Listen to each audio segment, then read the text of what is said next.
తొలిప్రేమ సినీ జీవితంలో mile stone. ఈ cinema ఉత్తమ సినిమాగా జాతీయ అవార్డు అలాగే మరో 4 నంది అవార్డులు కూడా గెలుపొందింది. 1999లో అరుణ్ ప్రసాద్ దర్శకత్వంలో వచ్చిన తమ్ముడు మరో సూపర్ డూపర్ హిట్ అయింది. ఈ సినిమాలో పవన్ క్రేజ్ మరికొంత పెరిగింది. ఆ తర్వాత పూరి జగన్నాథ్ దర్శకత్వంలో బద్రీ వచ్చింది.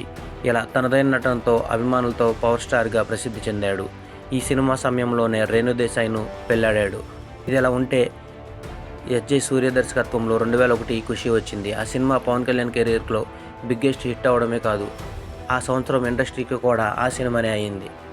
ఈ సినిమాతో పవన్ కళ్యాణ్ క్రేజ్ అమాంతంగా పెరిగిపోయింది. సినిమా 101 కేంద్రాల్లో 50 రోజులు, 79 కేంద్రాల్లో 100 రోజులు, 8 కేంద్రాల్లో 175 రోజులు ఆడింది. ఈ సినిమా తర్వాత పవన్ కళ్యాణ్ ప్రయోగానికి తెరతీశాడు.